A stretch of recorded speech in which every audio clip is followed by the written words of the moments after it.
Apakah sudah tahu tepuknya? Sudah. Kita akan bersama-sama ya. Tepuk semangat. Baik, kalian bisa duduk kembali. Nah, baik anak-anak, hari ini kita akan belajar tentang teks narasi.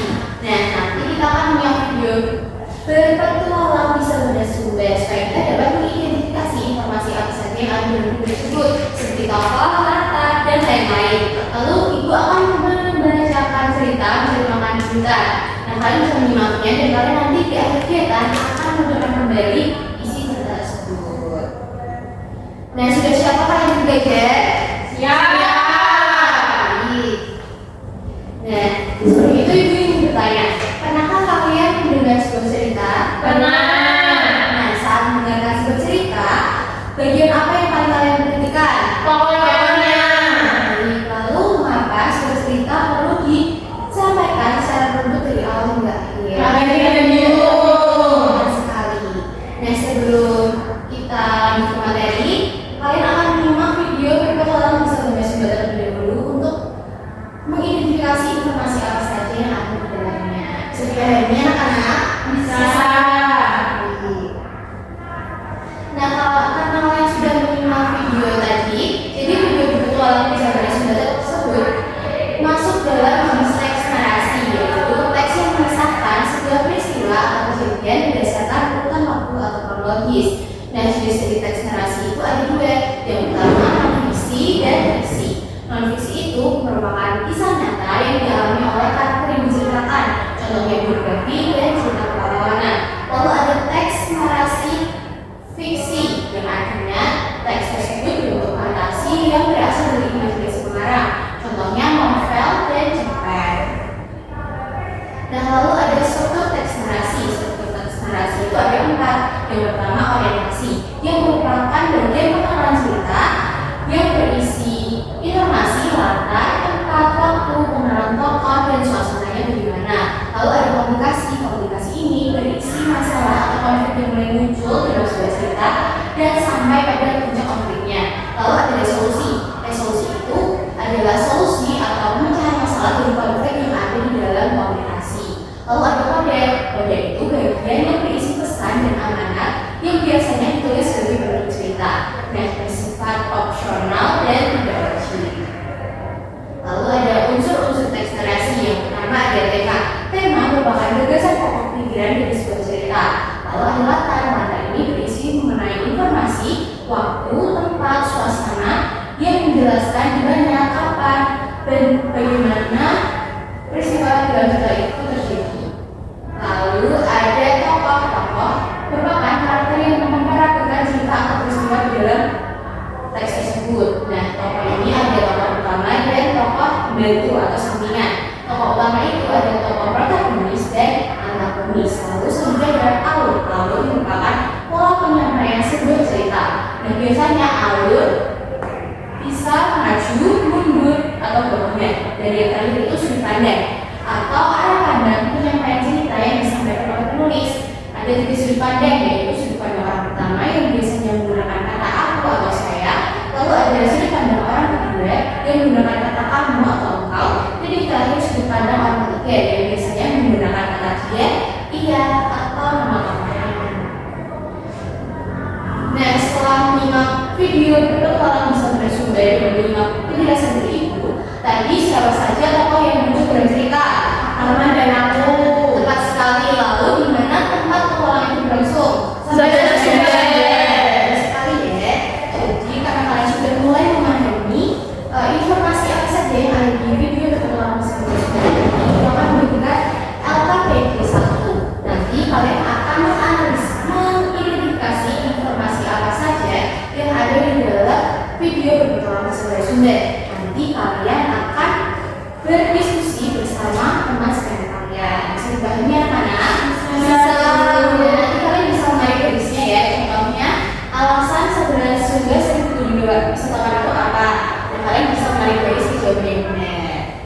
kembali cerita yang aku sampaikan. Pagi itu matahari bersinar cerah di hutan pinus yang sejuk. Dua ekor beruang yang bersahabat yaitu Sinta si beruang kecil ceria dan Nana si beruang coklat dan bijaksana. Mereka baru saja bangun dari tidur mereka yang panjang. Perut mereka mulai berbunyi, tandanya mereka sudah harus mencari makanan. Nana, aku lapar sekali. Ayo kita mencari buah dan madu hari ini. Baik Sinta, tapi kita harus hati-hati ya mencari madu karena warga tidak suka kalau sarang diganggu. Mereka pun berjalan pelan menuju hutan. Burung hijau yang riang dan sinar matahari menembus celah pepohonan. Mereka melihat semak belukar yang di mana semak tersebut terdapat buah beri yang enak. Wah, lihat Nana, banyak sekali buah beri di sini. Bagus sekali, ayo kita kumpulkan bersama-sama. Nanti kita bagi rata ya. Sinta pun mengangguk dan mulai memetik buah beri. Nana membantu mengusahakan mana buah yang sudah matang dan belum matang. Setelah mereka bertemu, wah keranjang kita sudah penuh Nana, tapi aku masih ingin makan buah. Madu. Nah, aku dengar kita suka membuat sarang di pohon besar di sungai. Boleh, tapi kita harus sopan pada lembar ya, jangan ambil terlalu banyak madu. Cukup untuk kita berdua saja. Mereka berjalan menuju sungai. Benar saja, di sana terdapat pohon besar yang di dalamnya terdapat sarang lebah. Sinta, Nana pun membantu Sinta untuk mengambil madu dari makanan. Wah, madunya harus sekali Nana. Iya, makanan bersama kita, tapi ingat Sinta, kita harus berterima kasih kepada lebah karena sudah berbagi. Setelah mendapatkan sedikit madu, mereka pergi ke tepi sungai dan mulai memakan beri dan madu dengan gembira. Enak sekali Nana, hari ini aku belajar kalau mencari makanan lebih mudah jika kita berjalan bersama-sama. Betul sekali, dan yang paling penting kita tidak serakah karena alam akan terus memberi jika kita menjaganya. Hari ini jadi hari yang manis untuk mereka berdua karena mereka belajar bekerja sama dan rasa syukur. Baik anak-anak, apakah kalian sudah paham ceritanya? Sudah. Selanjutnya itu akan memberikan alfabet yang berdua. Nanti kalian bisa menuliskan kembali cerita yang telah ibu sampaikan tadi. Tujuannya untuk memudahkan kalian menceritakan kembali kehidupan kelas ya. Nanti kalian bisa mengisi awalnya seperti apa, dari bagaimana seperti apa, dan bagaimana seperti apa. Kalian bisa diskusikan dengan teman satu dari kalian.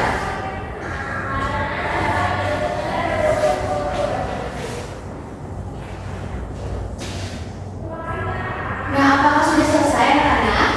Jika sudah, kalian bisa bergerak terlebih dahulu sebelum maju ke depan bersama teman satu bangku kalian. Nah, jika sudah, silakan siapa yang ingin maju ke depan. Baik, silakan Mbak Sinta.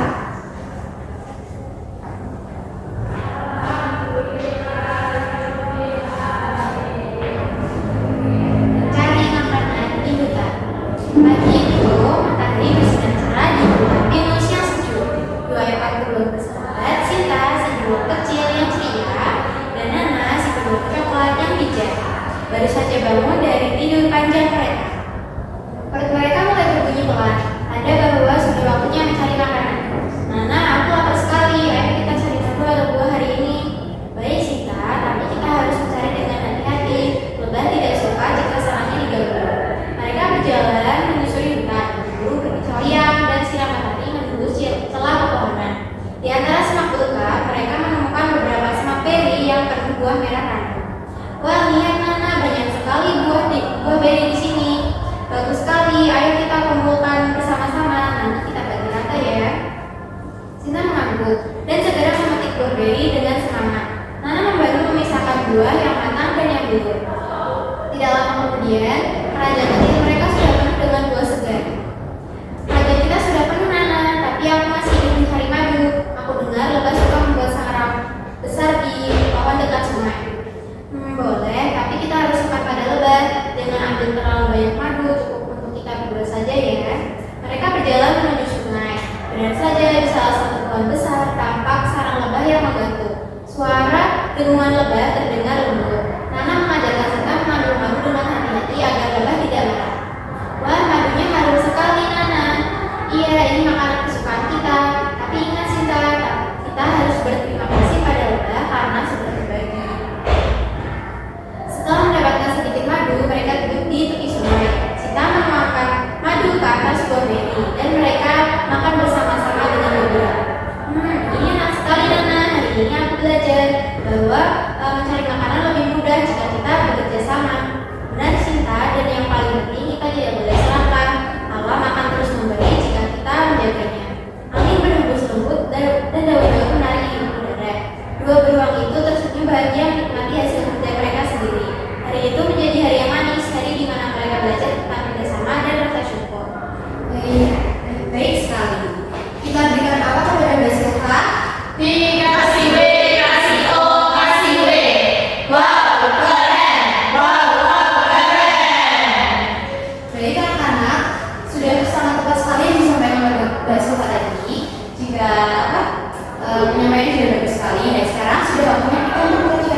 mulai bisa mengerjakan secara mandiri ya. Iya, Bu. Iya, Bu.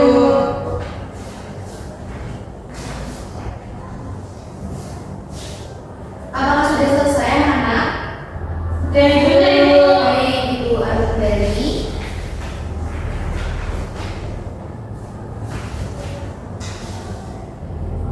Nah, selanjutnya kita akan menyimpulkan materi apa saja yang telah kita pelajari hari ini. Jadi kita sudah belajar tentang teks narasi. Teks narasi itu ada berapa jenis? Dua. Apa saja? Yang fiksi dan fiksi. Strukturnya apa saja? Orientasi, kombinasi, resolusi, kode. Unsur-unsur di dalamnya? Tema, latar, tokoh, alur, sudut pandang. Sekali-kali sudah paham tentang teks narasi ya anak-anak. Lalu bagaimana perasaan kalian saat belajar? Senang. Baik. Nah anak-anak, karena kalian sudah mengerjakan asesmen formatif yang bagi anak-anak yang belum mencapai KKTP, kalian bisa mengerjakan soal yang dari ibu. Lalu bagi anak-anak yang sudah mencapai KKTP, bisa mempelajari ke-7 yaitu asal usul. Nah, karena belajar hari ini sudah selesai, marilah kita menutupnya dengan bacaan hamdalah bersama-sama. Alhamdulillahirabbil alamin. Baik, sekian dari Ibu. Wassalamualaikum warahmatullahi wabarakatuh.